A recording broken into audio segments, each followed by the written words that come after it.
je parle au nom de l'ANSER, nous sommes très très honorés. Vous savez, quand quelqu'un réussit quelque part, quand quelqu'un est proclamé à l'école ou dans une autre activité, en lui décernant un diplôme, on ne peut que s'en féliciter. On est honoré, on est content du diplôme qu'on obtient. Mais c'est toujours quelque chose qui signifie un effort quelconque. On a fourni des efforts pour arriver à ces résultats-là, résultat qui est décerné où il y a un diplôme qui est décerné. Donc, une grande satisfaction pour nous, pour ANSER, pour le DGA et moi-même, pour ce que nous venons d'obtenir aujourd'hui. On a vraiment de grandes perspectives. On a une vision assez élargie qui s'étend sur toute la République. Pour l'instant, nous sommes en train de finaliser une cinquantaine de projets commencés depuis 2022. Si tout va bien, si les moyens financiers suivent, d'ici 4 mois, certaines centrales seront inaugurées. Mais au-delà de ça, c'est l'électrification du pays de façon globale, en allant jalon par jalon. D'ici 2025, nous comptons implémenter des centrales pour atteindre un taux d'accès à l'électrification de 30%.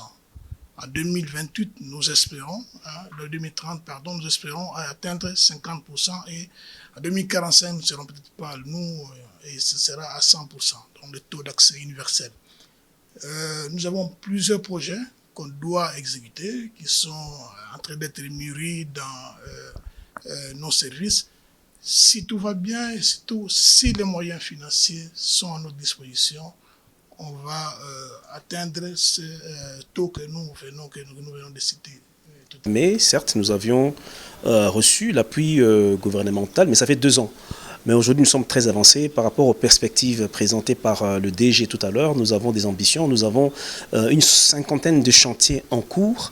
Et là, il y a une énorme difficulté parce que le gouvernement ne suit plus. Donc nous, on considère aussi que les médias, ce sera aussi votre rôle, de porter la voix de l'ANSER auprès des décideurs politiques financiers pour pouvoir accélérer, en tout cas, le financement de ces projets au profit de la population congolaise.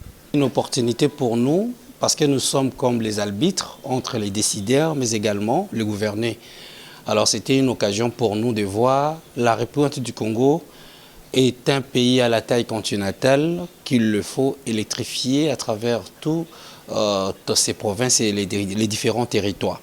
Alors, on a jugé que dans chaque secteur, comme le média d'accompagnement des actions du chef, on accompagne non seulement le président de la République, mais on accompagne également ceux avec qui il a nommé, il a placé en tête des différentes entreprises publiques, mais également au sein des différents ministères. Donc il était impérieux pour nous, MAC, de choisir des personnes qui œuvrent pour l'avancement et le développement de la République démocratique du Congo, dans sa généralité, de les encourager. On ne sait pas trop donner, mais on donne avec les possibilités qu'on a, et on le fait juste pour que le petit peuple s'y retrouve. Aujourd'hui, j'avais suivi l'histoire des lanceurs, la signature de l'accord avec une entreprise française, et finalement, on a été accrédité en 2020 au niveau des Lemba-Imbu, comme on appelle, vers Angile Brasserie. On a vu les lancements de ces projets et on aimerait que les décideurs, le président de la République, les différents ministres du secteur puissent appuyer ces projets, en fait, que même si quelqu'un vit